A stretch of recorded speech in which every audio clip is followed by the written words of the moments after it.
Hello, ladies and gentlemen. Welcome back to WinHacks. My name is Noah Campbell, your host and lead organizer.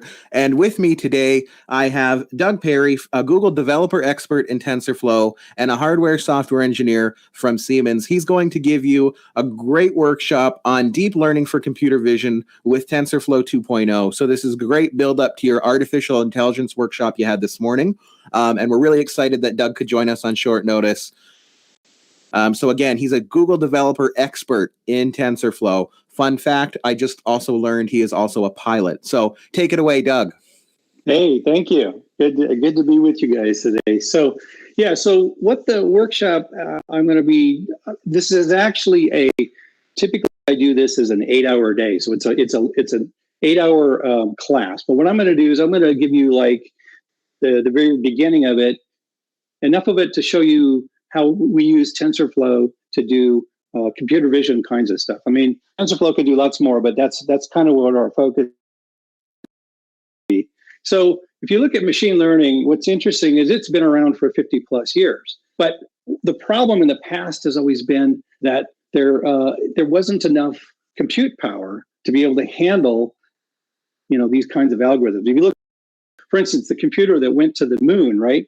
Your typical iPhone is 64 million times as much memory, 100,000 times as much or more processing power. And even, your typical phone-based processor can't really do some of the really complicated machine learning algorithms as well as we'd like to do them. With the GPUs, we're getting better. But anyway, so if you look at, the kinds of things that we do with machine learning, we do speech recognition. Think about how much speech recognition has changed in let's say the last 5 to 6 to 7 years based on adding deep learning, machine learning to it.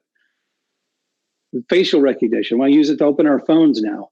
The sort of self-driving cars, and then of course the gameplay. These are all areas that artificial intelligence, machine learning is being applied to. In fact, what's the difference between artificial intelligence, machine learning versus deep learning? This is interesting. So artificial intelligence is, the entire field. It's everything about intelligence that's, artificial based. Machine learning is actually a subset of that, which is effectively a technique for how do you create something that has some intelligence. And deep learning is even a subset of that, which is, a particular structure for how to do a artificial intelligence solution. Now, what's kind of funny is if it's written in Python, it's probably machine learning, but if it's written in PowerPoint, it's probably AI. So just to give you an idea. Now, the thing that is different about machine learning versus classical programming is in classical programming, what do you try to do? So you try to come up with, you have a set of rules, and you basically try to write an algorithm that works on some data that gives you a bunch of answers, okay? So you write code, you write JavaScript, you write C, you write whatever it is, right? You write a bunch of code that's going to try to take your data and produce the right answers. But in machine learning, what you do is you have the answers. You know what you want the result to be for a certain set of data. And what you want it to do is you want to train a model that'll take the correct answers and the data that you've got, the data set, and create a model that knows how to use or knows how to classify data that it hasn't seen yet. So, I mean, that's the idea. It's different. It's a different way of doing things. So, like I say, in the classical programming, what you do is, you actually try to get the algorithm correct. In machine learning, what really ends up being the hardest part, and what you work at hardest, is getting data sets and getting the data. The model itself, whatever model that you're actually going to train, is actually a very small part of the whole process. Okay, so if we look at sort of image recognition, this is in classical image recognition. What we had to do was we had to look for edges and corners, and then we try to do higher level features from that, and then we try to classify objects from those higher level features. This is what speech recognition was, let's say, 6, 7, 8 years ago. It was there, but it really didn't work because everything was all hand classified. And so, you create these features. And it basically, the algorithm didn't work very well usually. Okay, it did first for things that had very specific structures, but for general kinds of things, it didn't work. So what we do with the neural network approach, and we're going to do this in TensorFlow here pretty quick, is that we come up with a model description and we let the process actually train it like we just talked about. All of the layers here, all of the coefficients for all of these layers are going to be learned automatically through our process. Okay. So in fact, what does the training process look like for doing this stuff? So let's say, okay, so here's our test image, okay, the grumpy cat, right? So the correct answer is he's a grumpy cat. Now, the model, with it's not trained, likely it could predict it's a dog, right? Of course, the cat's not going to be happy about that. But anyway, so we're going to go in and now we're going to adjust our model to say, no, it's not a dog, it's a cat. So this is what the training process actually does. And so then we'll have, okay, so here's another image, right? And it says happy cat, that's the correct answer. And it predicts that. So now we're not going to muck with the model because we don't need to, it's doing the right thing. And then same thing, here's the correct answer is dog, it predicts cat. Okay, we got to go adjust the model again. So we just keep running this process over and over again. Pretty soon, the model itself now understands, it's able to categorize or classify correctly, the data that we're actually providing it. Okay. Now, if you look at the types of models that there are, this is actually a simple subset of them. There's way more than this, but there's sort of we're going to look at these two pretty much today. There's a regression model, which has got a linear output, or it's actually got, let's say it's a continuous output, versus the classification model, which has distinct outputs. And the output is usually called either the class, what class of object, what's the label on it, what's the category. Those are all synonyms for what it is that this model is predicting. Okay. Now, back in the day, when I was actually doing some of the early machine learning stuff, I had to write my own framework. But luckily, you don't have to do that today. There's a bunch of frameworks out there. Again, the one I'm going to focus on is TensorFlow, and that's the one that I've been using the most, and it works really well. I mean, if you look at the number of people all over the world using it, this is actually an old chart, but you can see that the TensorFlow is being used pretty much all over the world. It really is supported on many different platforms, CPUs, GPUs, the tensor processing unit, which is in the cloud. This is actually a machine that is optimized to run TensorFlow. And then it runs on all your phone and Raspberry Pis and things like that as well. Has many different languages. So Python is, I would say, the most robust, although C++ is good as well. There's Java frameworks, etc. Okay, so that was sort of the quick introduction. So, I mean, what is TensorFlow, though? Really, it's, again, a set of APIs and data structures that ease the AI model construction. When I was doing this stuff 7-8 years ago, I had to create my own different techniques to do differentiation for figuring out gradients for modifying the models, and we'll show you what that means here in a second. But the beauty of having something like a TensorFlow framework is that all of that stuff is built in for you, and you just use it, and you're going to see how easy it is to use. It can do lots of things. So, I mean, neural nets, you can see up here in the corner, is sort of one of the things that it can do. But there's all kinds of other things that you can do with the TensorFlow. And what's nice about it is that it has this distributed execution engine, again, which runs on CPUs, GPUs, the TPUs, the mobiles. This distributed execution engine is actually written in very low-level code so that it runs really fast on all these different platforms, as opposed to being like an interpreted Python or something like that. It's actually, it uses Python if you use the Python syntax, but it's actually calling very optimized routines down below. Okay, so let's start off. What's a tensor? Because we're going to be using tensors all over in our examples here. Well, it can be a single value, can be a vector of a number of values, can be a 2D matrix, can be a 3D matrix like an array of images. Okay. All right. So what we're going to then do is we're going to basically use tensors of data. We're going to train a model. We're going to be, training up models to be able to recognize, do different things. First one we're going to start off with is a linear regression model. So let's say we got a bunch of data points like this. Okay, can we come up with a in this case, we're gonna try to map these data points to this formula. So can we come up with a slope and a bias or an offset that matches this set of data? Okay, and so again, this is the simplest kind of machine learning example, but when it'll illustrate, it'll give you a sort of a quick example of how to use this stuff. Okay. So, I mean, this is sort of what we want to get to. The offset would be, considered to be this down here. So it's got an offset, and then the slope is, what is the slope of this line? Okay, so that's what we're going to try to learn. Okay, so let's look at some of the code that you would actually do to create something or to represent that. Well, you're going to use a model, and this is basically Keras syntax within TensorFlow, and this is the preferred method of using TensorFlow 2.0, which is the latest version.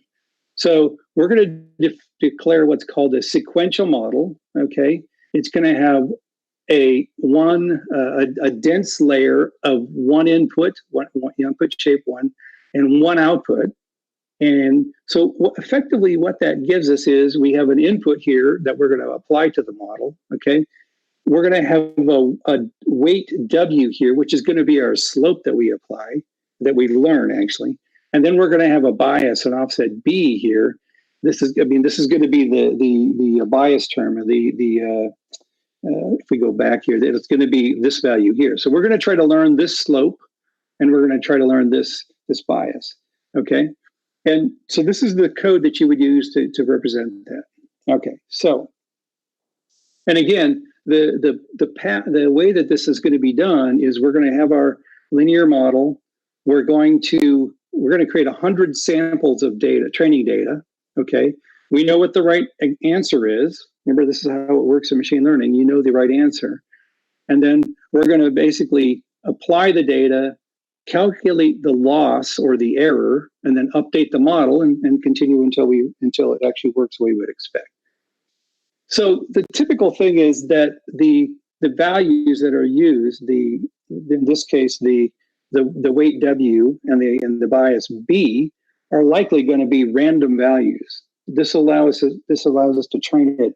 It's the way that the training process typically works. Okay, so in this case, let's say that this is going to show you the learning process sort of in pictorial form, okay? So we start off, we get some random B value bias here. You can see it's some big value. And then you can see we actually have a negative slope, okay? But those are the two random values.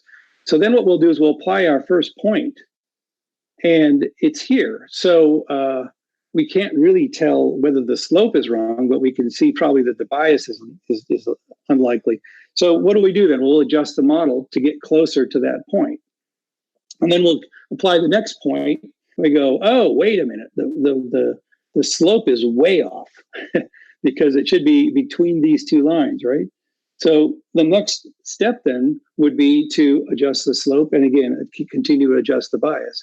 So the learning process then will just continue as we apply new points. It'll continue to get closer and closer to, at some point, we come up with a line that says, well, this matches all the points. When we end up with at the end here, this ends up being the best, the lowest cost, the lowest error line for all these different points. So the reason I'm showing you is this is really what goes on underneath the hood in all of these machine learning models, although on a much bigger scale. We learned in this case, 2 parameters, but what you're going to see in some of these vision models is you learn 20 million parameters. So there's 20 million of these kinds of operations going on, okay? All right, so what we're going to do is we're going to run effectively that same model, but we're going to use run it in an actual, in this case, a a notebook and run the code. But we're going to do a very simple model, which is basically we're going to try to predict housing prices based on the square foot of the house, which is a terrible model, isn't it? Because you think about it, what are the factors? And this is a common problem when people start trying to apply machine learning to a problem to something that we're trying to solve, is that they don't have enough parameters. They don't have enough of the correct parameters. And this is just an example. So obviously, what other factors are important? Location, how many bedrooms, how many bathrooms, whatever it is, right? So there's a lot more things that we should be putting in our model. But in this case, we're just going to use the square foot here. And then what we're going to do is we're going to generate the training data automatically, which technically is cheating because we should be measuring the data from some data source if we're really going to do this. But again, for this example, just to show you how this all works, we're going to generate automatically. Okay, so then we're going to train the model basically from that. So here's our Python function to basically create our training data. All it does is that the number of items is 100, and what we're going to do, and we're going to go through the whole detail on this. You can look at this later when we get into the notebooks. But effectively, all it does is it generates 100 random values from where this is represented. The 0 to 6 is the maximum square feet. So big houses are over here, and then this is the cost over here, effectively. So and so the ideal function without noise, you can see we're adding a little noise here in this 0.08. We're adding a little noise to the data just so that we can have something that isn't going to just create a function which we could calculate using a calculator.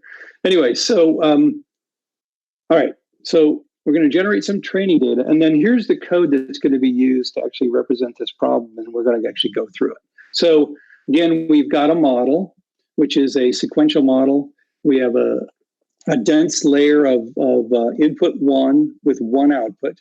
We're going to, next example that we run, we're going to actually change that. So then this is the code to create the model, okay, create a model instance. We're going to use what's called an optimizer, and I'll explain what that is in a minute. Effectively, the optimizer is the thing that is the piece of code that adjusts the weights in the right direction, and that's key, okay? And you'll notice that it's got a little parameter here called 0.01, which is, well, how big a step do you move? You noticed in that example that I showed where the line was moving, it's like, well, how far do we move the line? Why don't we move the line all the way to, to what the total error is, as opposed to, because we don't and the answer is because we don't know where the next point's going to be. So if we can move too far, and I'll show you what the problem with doing that. Okay, so we're going to compile then this model. That's what this, here we got our model M1. We're going to compile it with a loss calculator. So we need something that says, well, how wrong are we, right? Remember when we talked about calculating the how far do we update the model? Well, we have to know how bad are we off? How far are we off? And then we're going to say, well, what optimizer are we going to use? Now, again, there's what you'll see in machine learning is there's lots of different optimizers.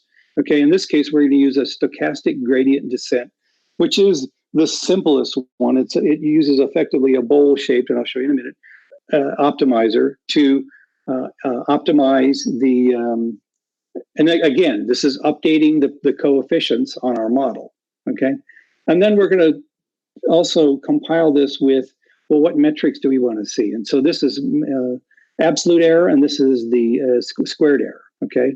So mean squared error, mean absolute error. So effectively, this allows us to say, well, how close are we?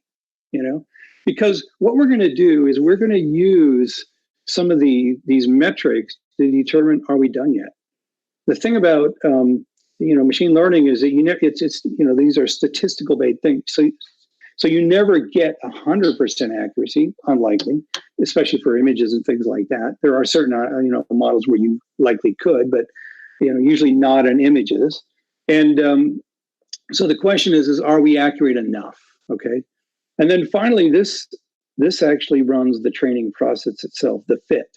Okay, and so we're going to put in the training values for the square foot. So this is the sort of like the input square foot, and then this is the expected price. So again, the price train here is actually the correct answer. So again, we're putting in, well, for this value of square foot, this is the correct answer. Okay, and then Epoch says, well, how many times do you run through this whole process? Okay, how many times do we actually, allow ourselves to do this? So anyway, so that's effectively what the process looks like.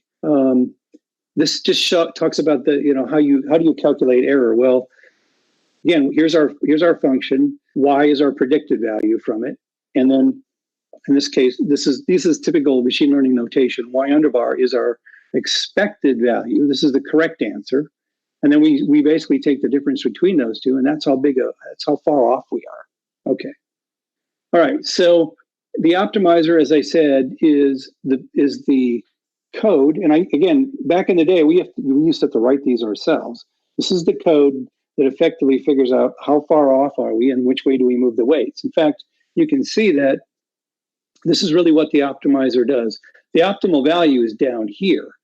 But what we do is the current weight value may be over here someplace. So the idea is that it's kind of like a ball rolling down the hill here. We're trying to get the weight value to get as close as possible to this optimal down here.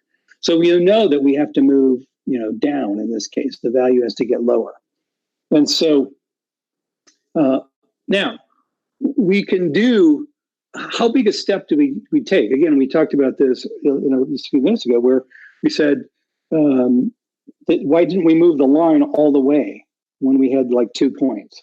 And again, it's because we don't know where the next value is going to be. So the other thing we can do, of course, is that with our optimizer with one variable, it looks like this. But usually we have hundreds, thousands, millions of variables. So you can't even represent what the contour looks like. But let's just say we had, again, one variable, and we decided to use a big learning rate. We decided to make a big change. In fact, we made too big of a change. Well, what could happen is that you don't actually, you don't come up with a value. You basically go off into the weeds, if you want to think of it that way. Okay, so that's not what we want to do. Now, what happens if you can make it too small? Well, what can happen if you're too small is that it turns out that they may not be bowl-shaped, especially when you have lots of different variables. So what can happen is you end up getting stuck in some local minimum, and you're there. In other words, you're stuck here. You can't get out of it. And by the way, there's optimizers that help with this whole process. I'm just trying to show you the fact that the learning rate ends up being fairly important in the learning process. Okay. All right, so then what's going on behind the scenes is that you have your current weights and bias. We calculate the loss, and then we use the optimizer uses basically a differentiation to figure out the gradient for which way to move it, and then we take that times the learning rate, and then we subtract that from whatever the model, the weight and bias is, and that's really how this whole process works. So let's go ahead, and I'm going to run a model here for the one we just talked about. So this is what's I'm going to run this in what's called Colab. So if you look at the link up here, it's colab.research.google.com. This is actually a very useful tool that Google provides for free that allows you to create, run, execute, train models in the cloud for free, even on GPUs and TPUs.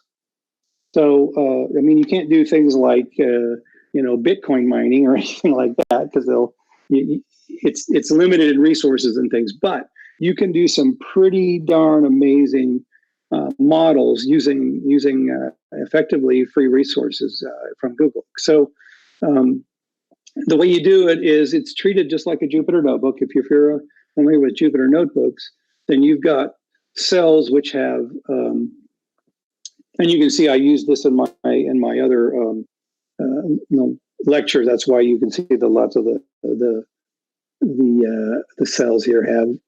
Anyway, so the documentation, but these are the code cells right here. So the way we can tell it's a code cell is that it's got this little arrow right here, which allows us to run the cell. Okay, so if you actually went to this link up here right now, what you'll find is that this code right here is not uncommented. I commented this out because back when I created these, we needed to run a specific version of TensorFlow, but that's all taken care of by this line right here right now. So we don't need to do this anymore.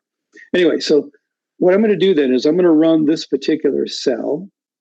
And so that's actually starting up a runtime, in the cloud to effectively run this code. So there it started, there it's running. And so what I did was I imported TensorFlow, okay? I did NumPy because I needed some numeric stuff in Python. I imported Keras, which is a thing that's going to do our layers and such. And I also declared that actually that's the model, and then this is the layers.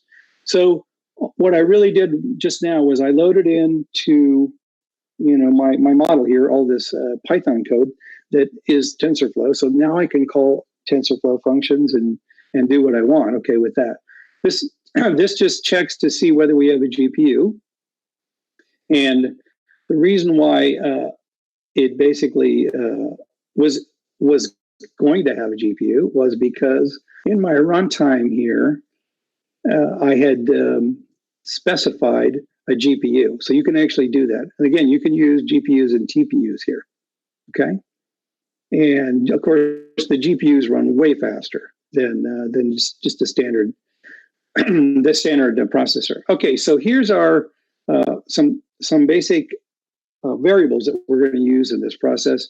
Okay, so what we're going to try to learn, so these are the correct answers. It's going to be $400 per square foot with a 350K base price. So that's the reason why we specified those here is because these are what we're going to use to create our training data right down here.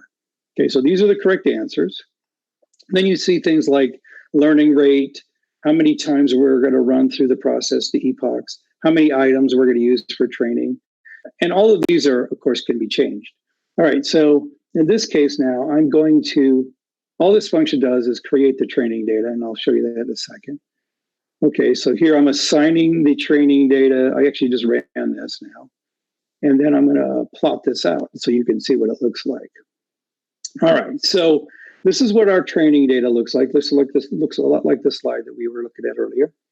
And then what I'm going to do now is here's the model code. So I'm going to define my model. It's a sequential Keras model. It's going to have one input, one output. Okay, so all that did was just define that. Here I'm going to define the optimizer that we're going to use. Again, it's this stochastic gradient descent, and it's using a learning rate of 0.01. I could have used that variable up above. Anyway, so now I'm going to create an instance of the model. Okay, and then I'm going to compile the model again using the mean squared error loss, the optimizer that we defined up there, and the metrics. Okay, so let me do that. All right, then just for fun here, let's print out what this thing looks like. Okay, so this basically says, look, you've got a dense layer. Okay, there's two parameters that we can learn, two trainable parameters. Again, it's the weight, the slope of the line effectively, and the bias, what's the base price. Okay, so now that we've got all this specified, we can actually run the model here with a predict, but we haven't trained it yet. So of course, it's very unlikely going to give us the correct answer. So let's just see what it looks like untrained. Okay, so in this case, the price should be 1.95 based on the fact that we sent in 4, but what we're getting out of the model right now is minus 2.7. So obviously that's not correct. So let's go ahead now and actually train the model. So what this is actually going to do is it's going to, again, take the training values of the square foot, the correct answers on the price here, and it's going to run the training process, the number of epochs, which I think was 200. So we're going to run this thing 200 times through that data. And what you'll see here is that we're getting we're getting a loss value. So here you can see epochs. Okay, it's running pretty quick. It's already done. I mean, this is a tiny little model. And so you can see that we ended up with an error, mean squared error of 0.0054. Okay, great. So now let's go ahead and look at what our values end up being. Well, let's see. We wanted what? We wanted per square foot price to be about 400, so it's 392, and this one was to be about 350, and it's 368. They're not exact because of the noise that we added, right? We added the noise earlier to our training data. So now, but how does it actually come? What does the line look like? We use those two parameters. What does that look like compared to our training data? We can see it actually matches pretty darn well. Okay, so that's basically the regression model. I'm going to move to now the to classification model, which is much more complicated, and we'll give you. We're going to see a lot more TensorFlow code to do the classification. Okay, which is going to be much more, I think, likely what you're going to be doing when you build a project. So. Again, we're going to if you've seen any machine learning, this is like the hello world example, where effectively what we have is we have a bunch of handwritten zip code images. These are from the post office database. Anyway, and so you can see all of these represent zeros, all of these represent ones, all of these are twos, etc. There's a couple of these that are actually kind of hard. Like, is that really a 7 there? Yeah. So what we're going to do then is we're going to take these are basically 28 by 28 images. They're tiny. And the images have all been centered within the 28 by 28. So if we look at, here, this is what a typical image would look like. It's 28 by 28 pixels, and the number has been centered in there. And so that's actually not realistic, is it, for real life images of things. But it's, again, this is the reason why we show this example, is because it's very easy to understand what the data is going in and what the answer should be going out. Okay, so that's why you'll see this one used in a lot. So the first thing we'll do is we'll flatten that 28 by 28, because we're going to use effectively a flat neural network, a shallow network. We're going to have 10 neurons with each of the neurons has got 784, which is 28 by 28. So every pixel is going to go into every neuron. Now, what's going to happen is that each of these neuron inputs is going to have a weight value for how much does that pixel determine what number this is. Okay, so we're going to end up with 784 weights times 10. Plus the 10 biases. So we're going to end up with a whole lot more weights that we're going to be training, but we're going to use the same exact process. Okay. And so the neuron with the largest value basically is the class, is the category, is the, et cetera. All right. So let's continue on so we can get to the code. Now, the thing that's a little different from the last model is, again, we still have a sequential model. We're going to use the flatten here to take in the image such that it converts that 28 by 28 into a flat vector. And then what we're going to do then is the number of classes is going to be how many, which again was 10, right? We have 0 through 9 digits. So we have 10 classes. So that's why we end up with 784 by 10 is the number is the number of weights in this case. Okay, so again, we're gonna basically specify our model. Okay, now let's say we applied this image. So the expected label is 2, right? Because this is a 2. Can we use mean squared error? Well, not so much, right? Because okay, so this is what we expect, and let's say that the model outputs something that looks like this. Okay.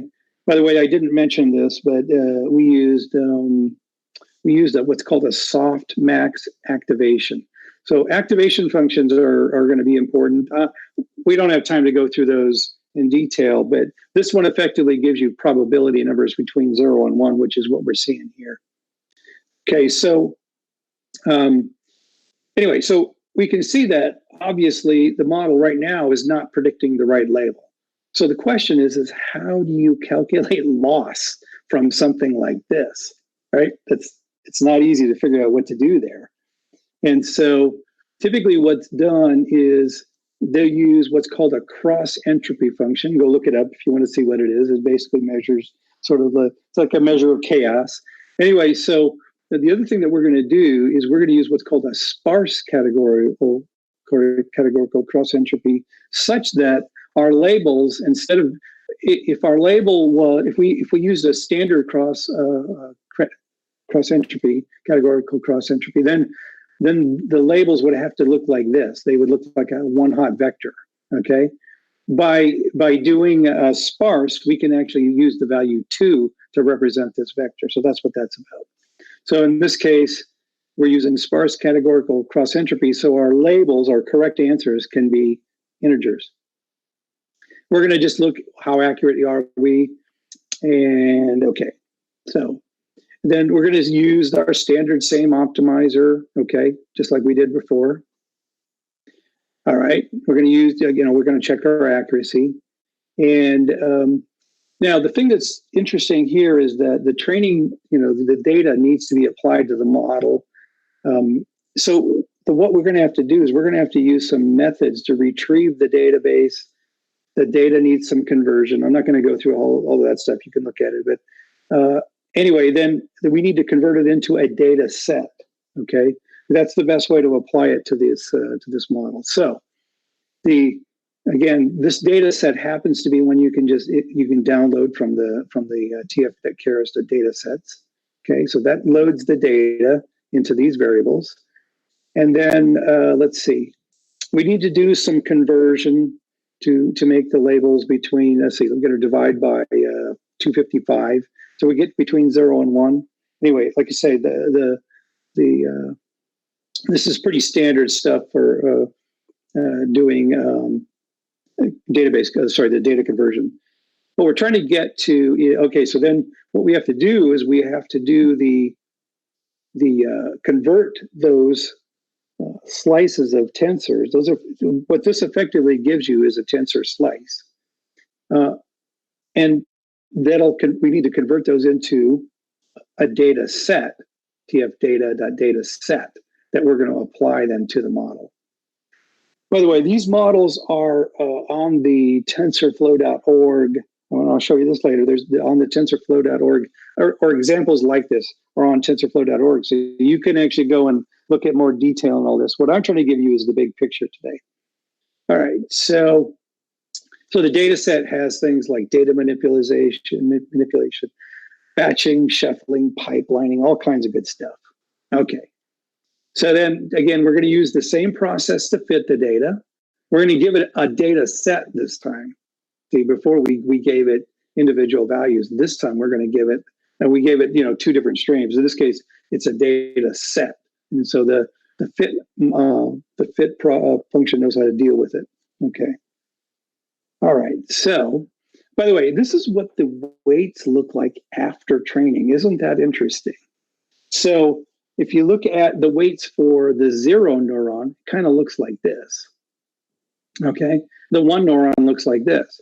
So can you see a problem with this then? Because what would happen if the 0 was way over here on this side, right? Probably not going to work. Or if the 1 was, way up here in the corner. So this is one of the problems with doing, these are effectively,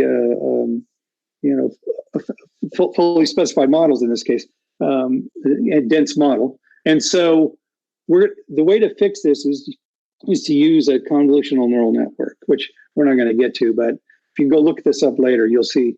But I just wanted to point out that you can see that the weights kind of look like, 3s and 4s and 7s and whatever. So that's kind of an interesting. All right. So again, we're going to test the accuracy. Oh, so now what we're going to do with this model is that we have a separate set of data for the training and another set for how good the model did. Okay. And so here you can see this is the test data set. The other one was the train data set. This is the test data set. Now, the way you do this in machine learning is that the model has never seen the test data set during the training process. So again, what's the idea with the training a machine learning model is that you give it a bunch of training data such that it works well on data in this case the test data set that it's never seen before. That's what you're really trying to do. You're trying to train a model using a bunch of examples such that it can be able to classify data that it's never seen before. All right, so let's run that model. Now, one thing when you're using Colab is you may have to, it only let you have one at a time. Okay, so it's okay for the moment. With Colab, you can only have one at a time. So you may need to go manage your sessions and actually turn them off. So, excuse me. So, oh my goodness, this notebook was not authored by Google. I know it was me. So let me run it anyway. Okay. You notice down here it says warning Python 2 is deprecated. Yeah, that's something that you can again change in the runtime setting. But let's keep going. All right. So then here's that same code that we saw earlier to load the data set right here. Okay. And then this does the conversion. Again, it basically converts it to the 0 to 255 values into 0 to 1 values. Okay. So there we downloaded the data, already applied it to those variables. Here we're going to convert it into a data set. Okay. Here is some, again, batch size of 100.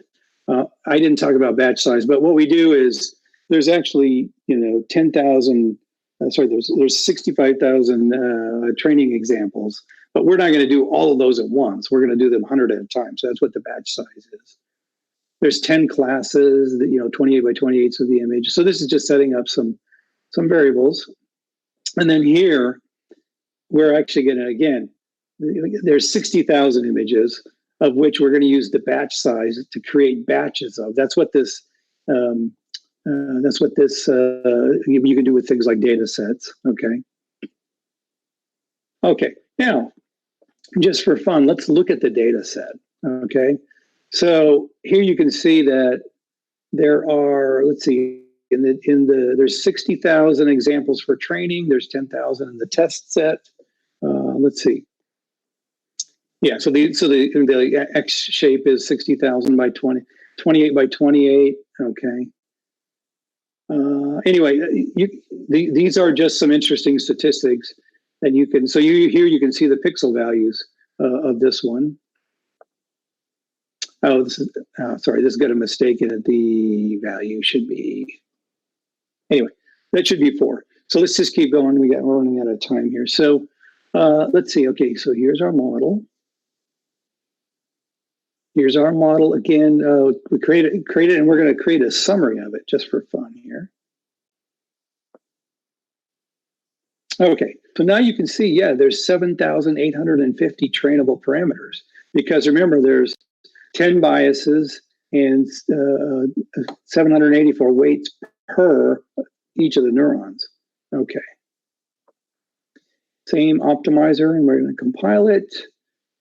And then what we're going to do is we're going to run it on an image before we've trained it again. And you can see that the calculated label is 1. It's expected is 7, which that is a 7, yes.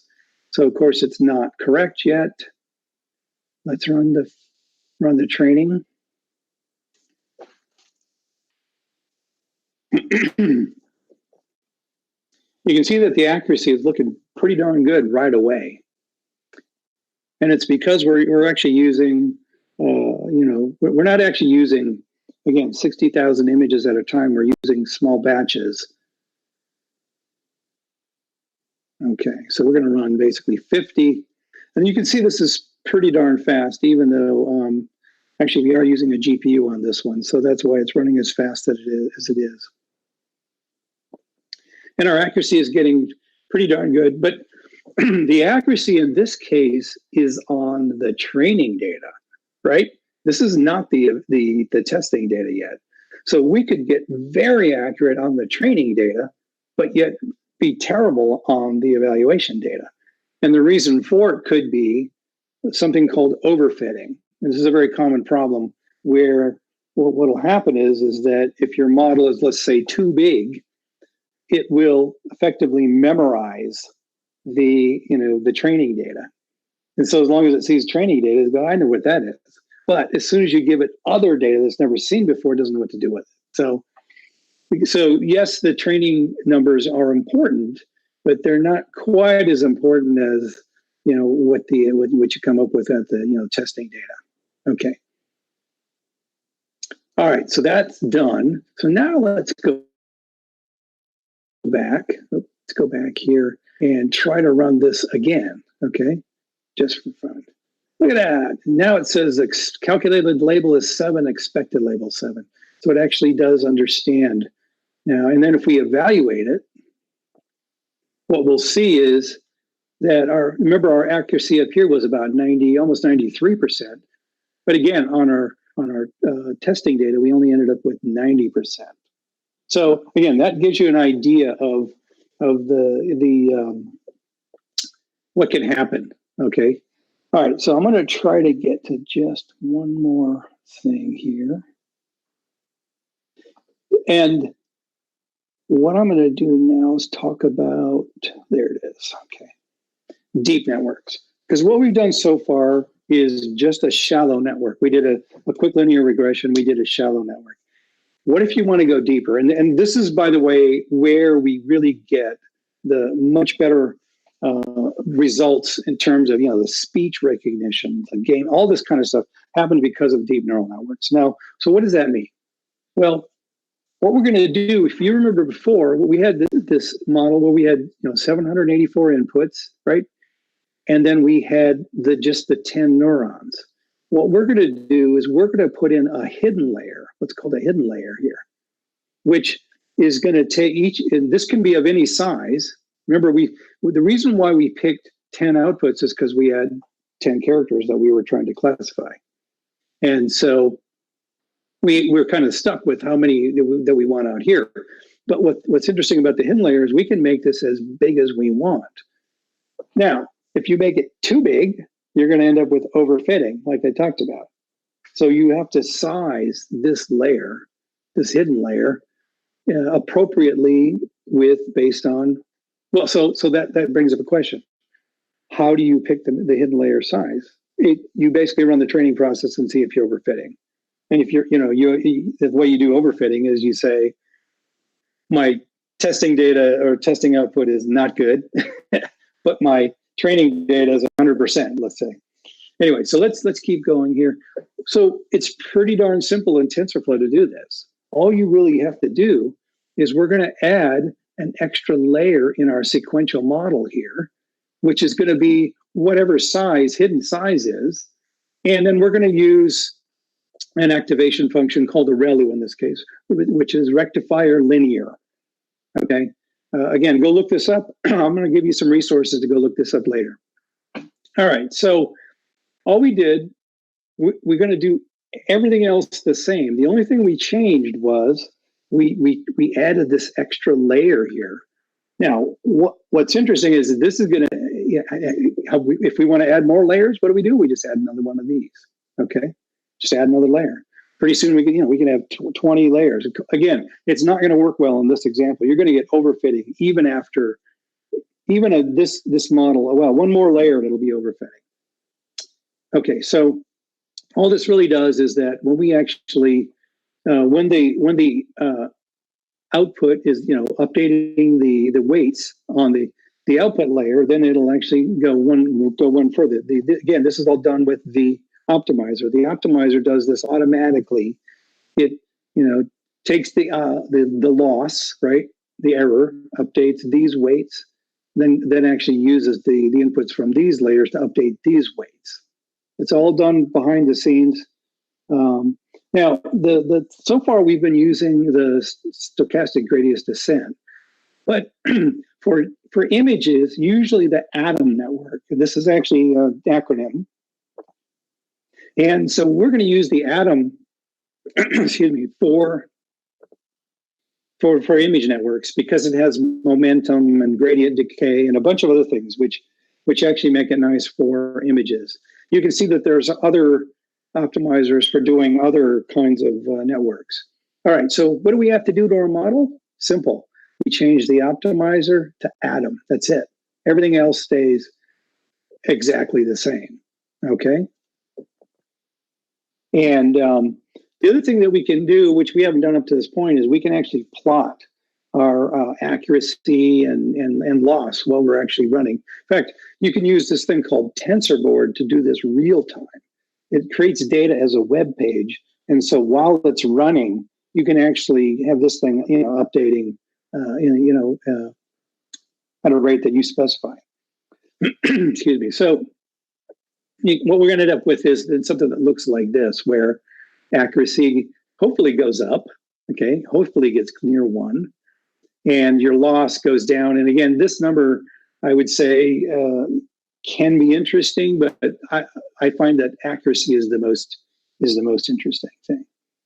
So let me go ahead then and run this example.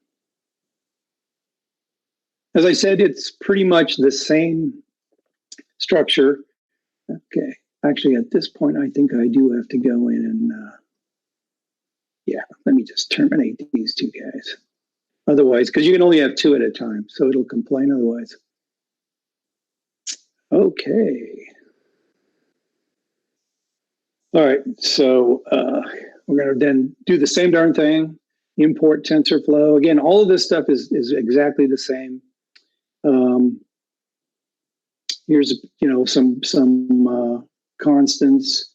Here's going to read in the data set.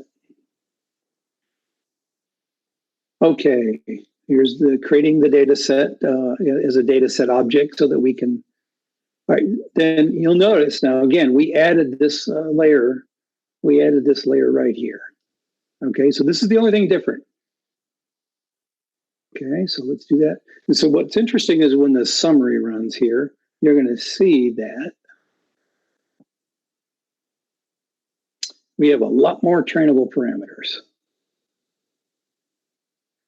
Yes, so now we have 238,500 parameters because I used a hidden size of 300. So it basically said for each of those 300 neurons, you've got 784 inputs. So you can see that parameters can get out of control in a hurry when if you're not careful.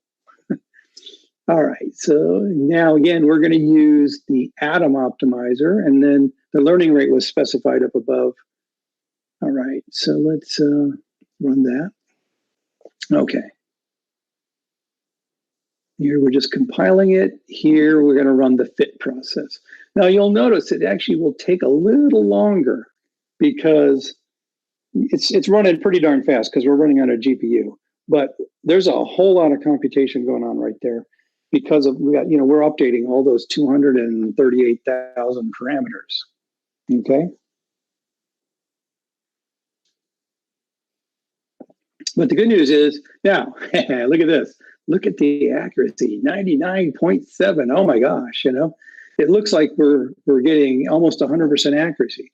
But remember what I said is that's the training. That's the training accuracy. That's not the actual testing accuracy. And in fact, if you run some of the convolutional neural network examples, you can likely even see 100% accuracy. And again, this is not on the whole training data set. This is on a mini batch, a small subset of the training database. So you could end up with, like I say, accuracy of 100% on a batch. All right, so let us then plot this out.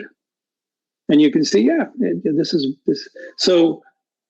the way that you can plot it using, within the notebook. As I said, TensorBoard is another tool that is in TensorFlow, that if you have a big model, let's say that you're training one of these huge convolutional neural networks that are doing something like an ImageNet database, which is just a mess. It's millions of images, right? There, the model might take a week or so to train. And so, you wouldn't want to necessarily wait until the end to plot out the training data to say, whoops, I specified, the wrong size or something, and its training accuracy is 10% or something like that. So that's why TensorBoard is actually very useful for training big models.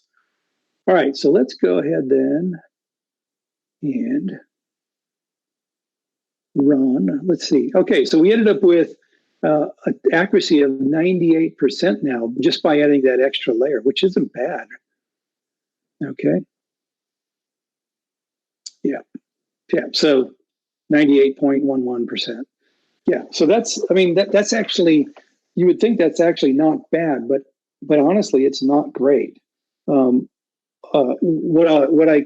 you'll typically see for this data set using a convolutional neural network, which we're unfortunately not going to have time to do, is accuracies in the ranges, 99.5% or even higher. So, but again, the issue with this particular, let me continue on to show you some of the things that I wanted to end with here, which is that this is actually a very good course, again, put on by Google. So it's at developers.google.com machine-learning crash course.